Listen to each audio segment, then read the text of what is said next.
all the bling. Just being here with you tonight means everything. Girl, from the start, you reel me in.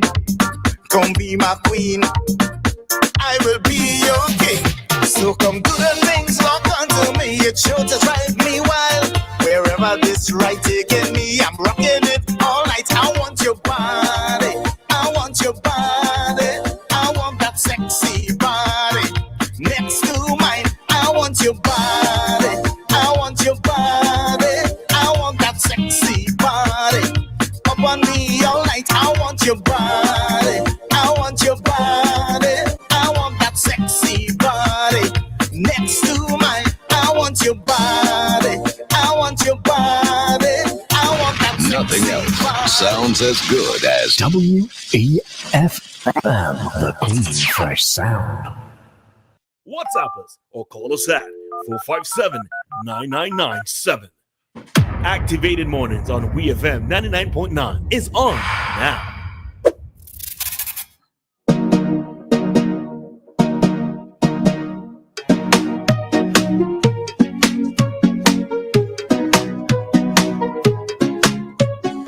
And we are back with more talk time here on Activated Mornings on WEFM with Roleza and Dianna.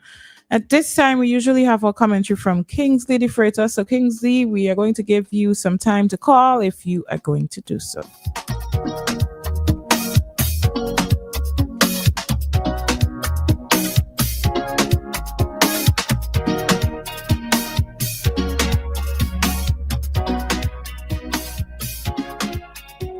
And I am guessing that means that he is not going to be calling us this morning. All right, then. So we're going to go into our own topic of discussion. Remember that you can call us to be a part of our program at any time, 457-9997. But before we discuss, I just want to let you know about some free things that you can take advantage of.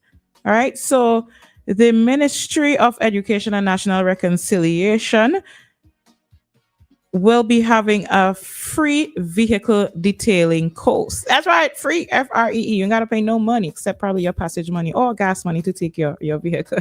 Right, but other than that, it's a free course. It will take place at the Glen Learning Center and it will last for 4 weeks. It begins on the 9th of June, Monday the 9th of June, and it is for individuals 18 years and older. Registration takes place at the Glen Community Center. It started yesterday and it goes until the 23rd of this month. Again, registration is at the Glen Community Center from now till the 23rd of May. All right, so the program is going to cover hands-on training in vehicle buffing and polishing, window tinting techniques, surface preparation and detailing tools, safety procedures, and material handling. So that is the free vehicle detailing course. Roleza, you know all about these things, or you need to go to this? No, I don't know all about these things. I have an interesting relationship with my vehicle where I don't take as much attention to it as I should. I legit think it needs a father or a stepfather who would just say, Roleza, I think it's time that it needs a checkup and walk with it, right? Because left up to me alone, it's a no.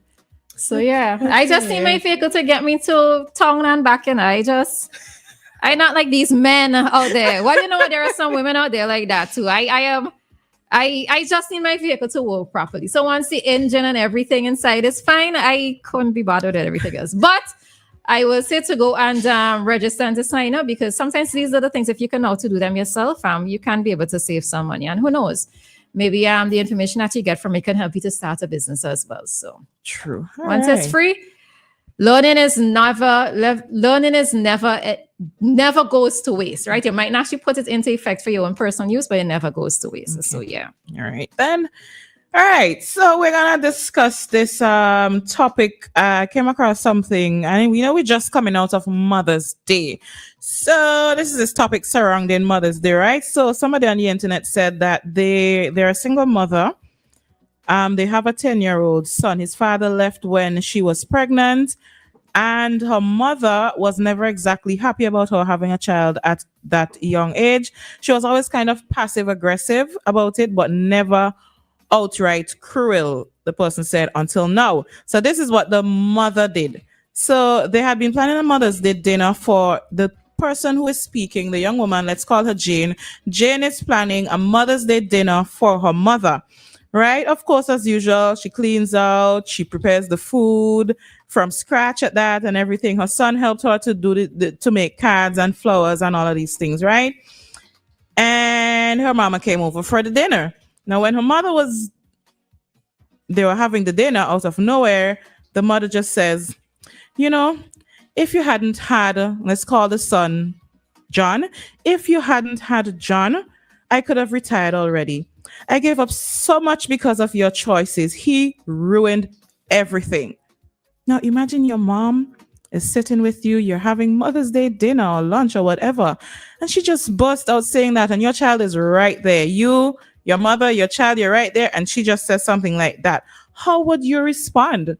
Would you defend your child or yourself right then and there? Would you just decide to walk away? Would you sit quietly?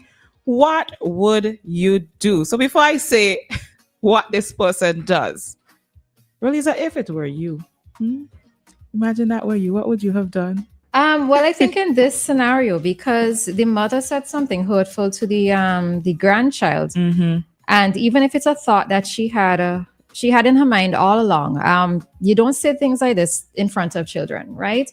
Children are innocent. Children didn't ask to come here.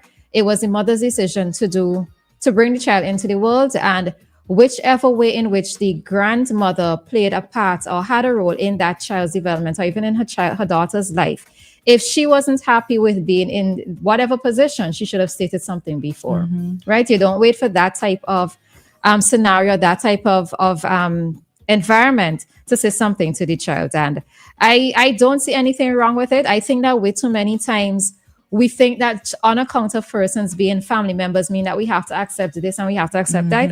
I, for one, do not believe in that, right? You could be family, friend, or foe, as long as it is that I don't feel as though I am being respected or I'm being appreciated, or if my efforts are going to waste, etc., etc., etc.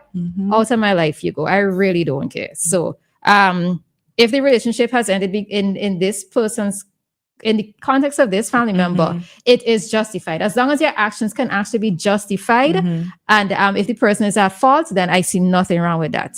So many times, family could cause you the biggest stress. The biggest stress could sometimes come from family, and too many persons accept it because they think that they have to. And correct. I'm not about that.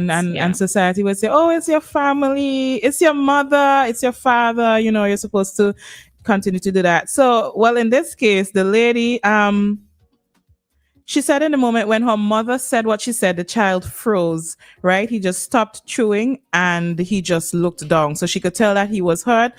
She told her that's completely out of line. The mother just shrugged and said, well, it's the truth. Someone had to say it. And how did this person react? They decided to cancel the dinner, which is something I would have done as well. I would have said, okay, here ends the meal. You can either sit and finish it all by yourself, or you can leave.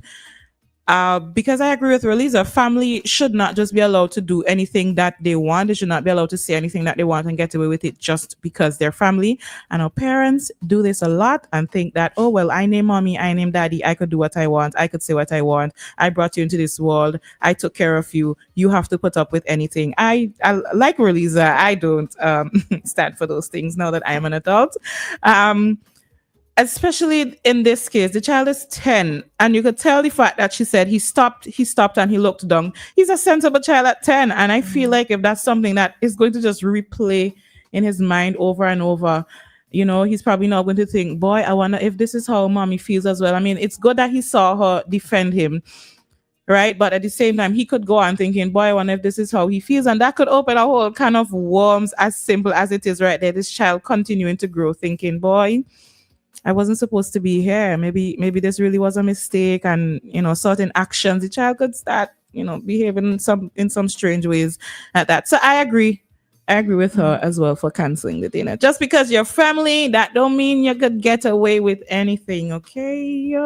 One of the things I always think about is these situations where adult children find it difficult to put their foot down with their parents, right? I know, and I've had some friends who have gone through this where, you know, their parents, yes, may have made sacrifices. Although there are times when I wonder about this word that parents use about making sacrifices, because I always think that if you are a parent of limited means, is it a case of you actually making sacrifices, or will you actually being a parent, right?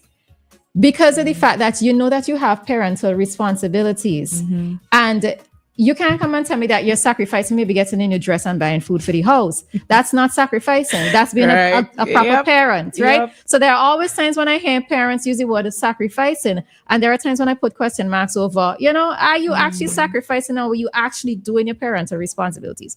Anyhow, I digress there for a little bit. Let me get back on topic. So there are times when I notice that there are adult children who have difficulty in telling their parents no, who have difficulty in telling their parents, okay, well, maybe, you know, the way in which you use your finances is not the best, especially if it's a child who still lives at home. Who still lives at your facial expressions while afterwards, right?